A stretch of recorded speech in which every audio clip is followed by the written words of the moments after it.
사도 바울은 이방인을 위하여 많은 곳에 가서 하나님의 말씀을 증거하면서 교회를 세웠습니다. 빌립보에 가서도 세웠고, 에베소에 가서도 세웠고, 골로새 가서도 세웠고, 데살로니가 또 고린도 지방에 가서도 가는 곳곳마다 교회를 세웠습니다. 물론 당시의 교회는 오늘날 지금 우리의 어떤 교회당과는 조금은 다른 모습이지만, 아무튼 성도들이 모여서 예배를 드릴 수 있는, 하나님 앞에 모임을 할 수 있는 귀한 곳을, 또 귀한 성도들에게 이제 그곳을 통해서 하나님의 말씀을 배울 것을 권면합니다.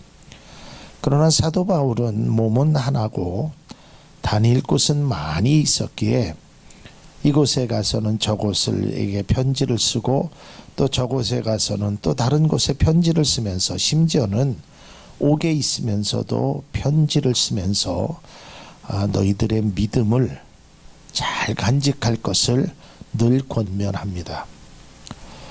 특별히 사도 바울이 고린도 교회에는 많은 애정이 좀 느껴지는 그러한 모습이 고린도 전후서의 성경을 통해서 알 수 있습니다. 그런데 고린도 후서 13장의 전체적인 내용을 보면 사도 바울이 조금은 고린도 교인들을 향해서 책망의 소리를 합니다. 그래서 그 책망의 소리 가운데 하나인 13장 5절의 말씀을, 믿음을 스스로 점검할 것을 말씀하고 있습니다. 사도 바울은 고린도 교회 성도들이 하나님 말씀 가운데 올바르게 서기를 권면합니다. 그러나 만일 그렇지 않을 경우에는 단호히 벌할 것을 예고하고 있습니다. 고린도 후서 13장 2절에 보면 사도 바울의 아주 강한 어조를 느낄 수 있습니다. 내가 이미 말하였거니와 지금 떠나 있으나 두 번째 대면했을 때와 같이 전에 죄 지은 자들과 그 남은 모든 사람에게 미리 말하노니 내가 다시 가면 용서하지 아니하리라. 내가 두 번째 갔고 여지까지 변하지 아니하고 죄를 짓는 너희들을 보면 내가 세 번째 가서는 너희들을 용서하지 않겠다라고 아주 강한 어조로, 또한 굉장히 억양된 모습의 편지의 내용을 그들에게 보냅니다.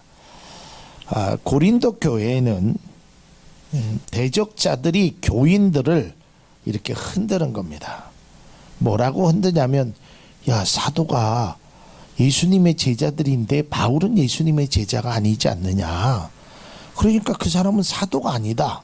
그래서 이 사도권에 대해서 막 흔들기도 하고, 사도 바울의 행한 그 말씀은 듣지 않고 오히려 대적자들, 거짓 교사들의 가르침에 미혹되어 있는 그들, 그래서 우상을 숭배하기도 하고 성적으로 타락하기도 한 그들을 향해서 내가 너희들을 가면 용서하지 않을 것이다 라고 말하고 있습니다.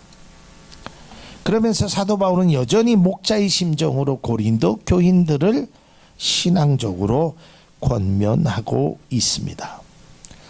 그러면서 마지막으로 편지의 내용 속에서 사도 바울은 고린도 교인들에게 뭐라고 얘기하냐면, 너희들이 믿음 안에 있는지 너희 스스로 한번 점검해 보아라. 내가 과연 그리스도인인지, 그리스도인으로 살아가고 있는지, 그렇지 않은지를 너의 자신을 한번 확증해 봐라.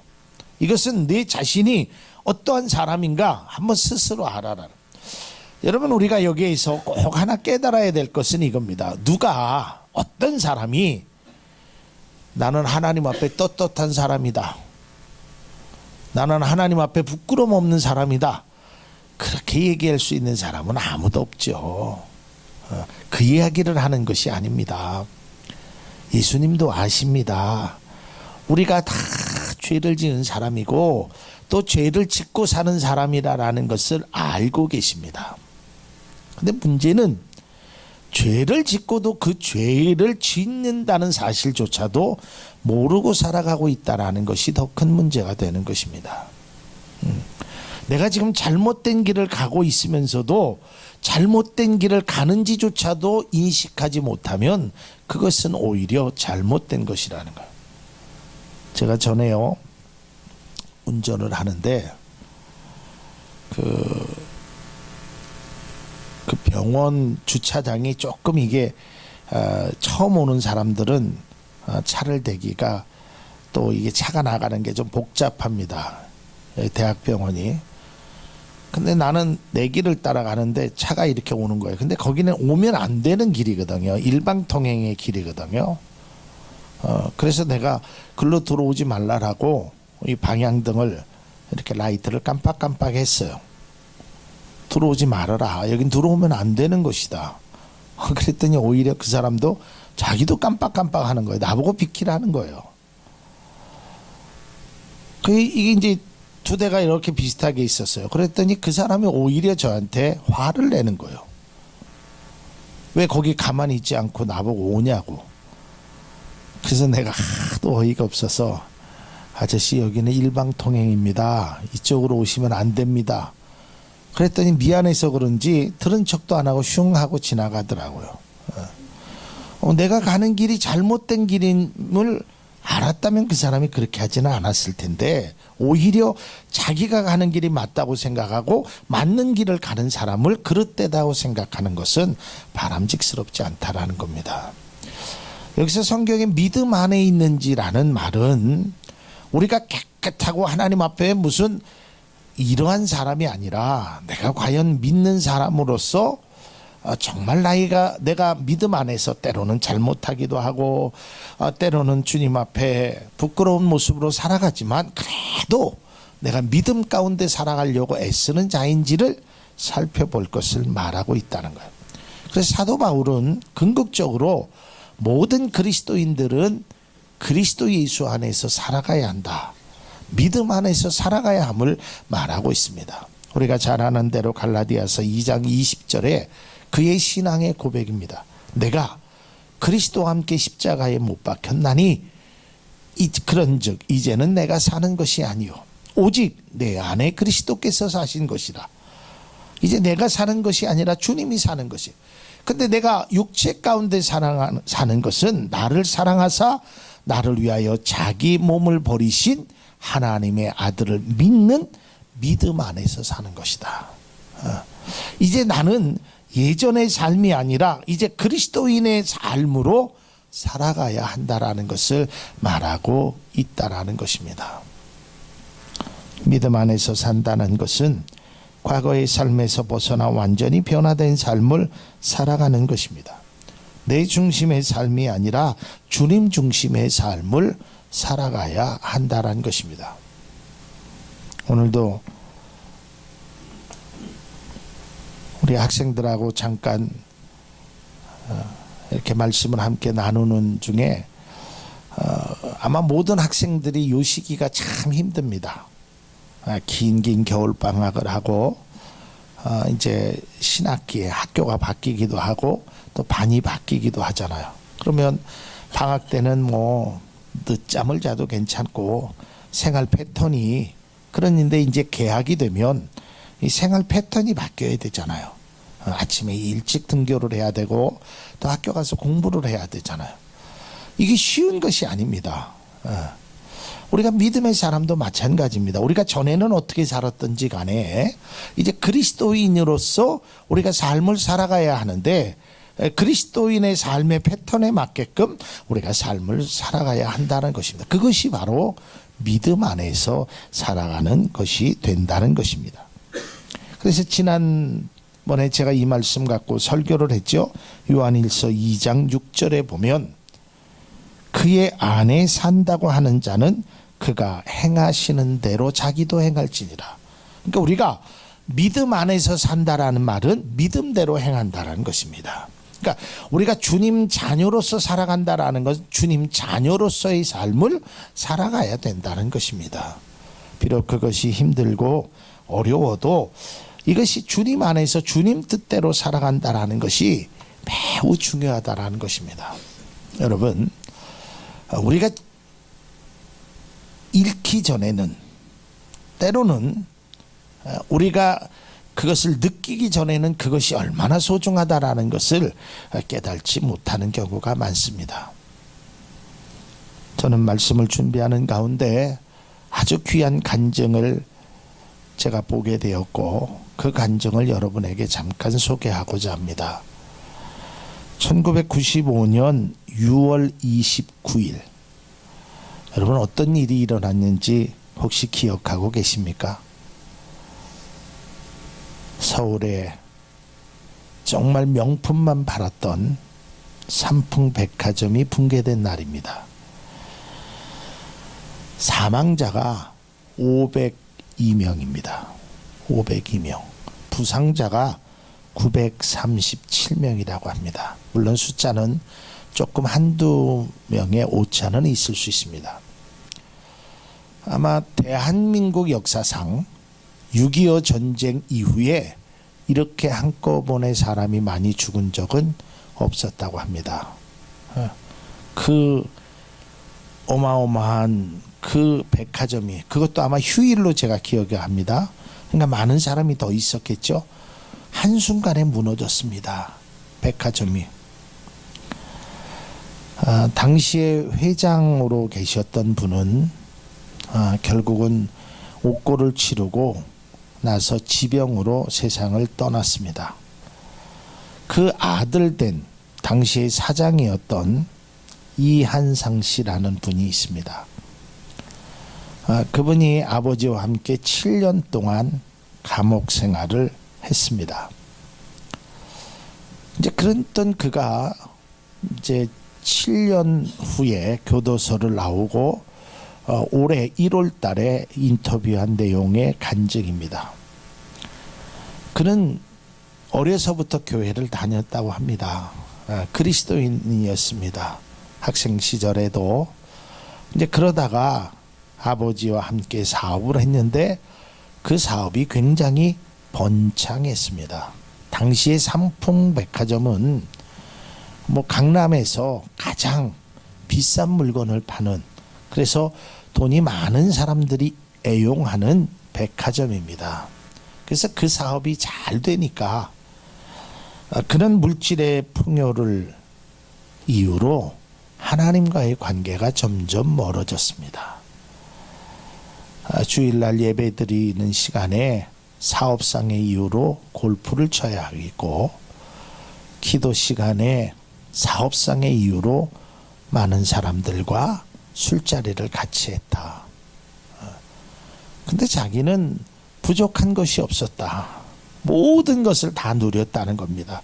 자기가 하고 싶은 일을, 마음먹은 일을 거의 못하는 것이 없을 정도로 행복한 삶을 살았던 그가 하루아침에 백화점이 무너졌고 그는 7년이라는 감옥 생활을 합니다. 그리고 7년 후에 자기에게는 아무 것이 없다. 돈도 없고 또 자기가 갖고 있는 능력도 다 없고 지위도 잃게 됐고 또 500명이라는 희생자들에게 늘 죄송한 마음을 갖고 있다. 근데 그게 7년간의 교도소의 생활 속에서 그거에 잃어버렸던, 아주 예전에 주일학교 때 드렸던 그 찬양, 그 말씀이 생각나기 시작했습니다.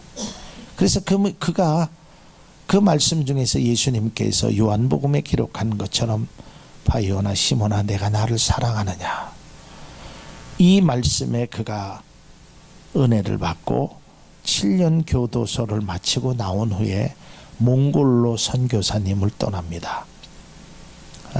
그래서 그 몽골에서 약 한 16년 동안 선교사역을 하고, 이분이 침의학을 배워서 때로는 아픈 사람들을 고쳐주는 일, 나로 인해서 500여 명의 희생자가 나타난 그 일에 조금이나마 자기가 헌신하는 의미로 그 일을 한다라고 그의 간증의 내용이 있었습니다. 사고와 함께 호화로운 생활이 끝났습니다. 옷 한 벌, 숟가락 하나 가진 것이 없는 그의 삶이었습니다. 주변의 사람들이 사업의 경력이 아깝다라고, 당신 같은 사람이 사업하면 성공할 거라고 했지만 모든 것을 뿌리치고 몽골로 향해 갔다라는 것입니다. 왜냐하면 이것이 바로 믿음 안에서 사는 것이고 이것이 바로 나의 삶이라고 그는 고백하고 있습니다. 그리고 그는 주님의 사랑을 깨닫고 몬교 선교사님으로 16년간 이름도 없이 빚도 없이 헌신하다가 비자 문제로 잠깐 한국에 들어와서 자신의 간증을 한 내용입니다. 물론 모든 사람이 다 이렇게 되지는 않습니다. 한 예를 말씀드리는 겁니다. 그러나 중요한 것은 우리가 믿음 안에서 살 때는 잘 모릅니다. 내가 건강할 때는 건강의 소중함을 잘 모르듯이 믿음 안에서 사는 것이 늘 그게 그거 같고 별로 달라질 것이 없다라고 생각할 수도 있습니다. 그러나 믿음 안에서 산다라는 것이 얼마나 귀한 일이고 얼마나 소중한가를 우리가 다시 한번 깨닫는 귀한 시간이 될 수 있기를 바랍니다. 사도 바울은 고린도 교인들에게 너희들이 믿음 안에 있는가 스스로 한번 살펴봐라. 누가 말하기 전에 내 자신이 과연 나는 하나님의 자녀인가? 앞서도 말씀드리지만 떳떳하게 나는 의로운 사람이다 이런 차원이 아니라 내 자신의 삶을 뒤돌아보면서 조금 내가 부족한 것이 없는가? 내가 이대로 사는 것이 맞는 것인가? 나의 삶에 대한 점검을 우리가 행해야 될 필요가 있다라는 것입니다. 만일 오늘 성경은 이야기합니다. 네가 그러한 것을 스스로 알지 못하면 너는 버림받은 자다라고 오늘 성경은 말씀합니다. 여기서 버림받은 자라는 것은 실격자라는 것입니다. 여기서 버림받은 자는 그리스도인으로 낙제했다라는 것입니다. 여러분, 사도 바울이 말하는 것처럼 경주를 해도 법대로 해야 됩니다. 빨리 간다고 해서 1등이 되는 것이 아닙니다. 1등으로 골인을 하였지만 그는 실격하면 금메달을 딸 수 없습니다. 얼마 전에 끝난 동계올림픽에서 특별히 이 실격자들이 많이 나오는 종목, 그 쇼트트랙이라는 종목을 아시죠? 아무리 빨리 들어가도 상대방을 밀치고 해서는 안 될 일을 행하면 그 사람은 아무리 기록이 좋게 나와도 그는 실격자가 되지 그의 기록을 인정하지 않습니다. 그의 등수를 인정하지 않고 낙제 점수를 주는 것과 마찬가지로 오늘 사도 바울은 너희들이 믿음 안에서 있는가 그것을 점검하지 못하면, 그것을 온전하게 너희들이 알지 못하면 너희들은 버리운 자라라고 말하고 있습니다. 그리스도인으로 살아가는 우리 모두에게 오늘 사도 바울의 말씀이 우리 마음속에 좀 새겨져 있을 수 있기를 바랍니다. 나는 과연 믿음 안에 있는가? 나 자신과 나의 신앙을 돌아보는 그러한 시간이 좀 우리에게 필요합니다. 이것은 무슨 연말에 송구영신 예배 때만 하는 것이 아니라 가끔가다 또한 나의 삶 속에 매일처럼 나는 과연 오늘 하나님의 뜻대로 살았는가? 하나님이 내 모습을 보시면 과연 어떨까? 오늘 찬양의 가사처럼 정말 내가 예수가 좋다라고 입술로는 고백했지만 나의 삶 속에도 과연 그러한 삶의 모습을 보이고 있는지 우리 스스로 점검할 필요가 있습니다. 이것이 제대로 되지 않아서 버림되어진 실격자 내지는 낙제자의 모습이 아니라 주님 안에서 참된 삶을 살아가는 우리 사랑하는 이 자리에 예배드리는 모든 분들이 될 수 있기를 바랍니다. 내 자신을 바라본다라는 것이 쉬운 일만은 아닙니다. 그러나 이것을 바라보지 않았을 때 마치 내가 가야 할 곳을 바른 길로 가지 않으면서 바른 길을 가는 상대방에게 오히려 화를 내는 어리석은 모습에 살아간다면 그것을 바꿔야 되는 것입니다.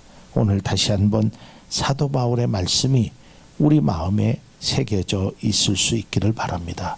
너희는 믿음 안에 있는가? 너희는 믿음 안에 있는가?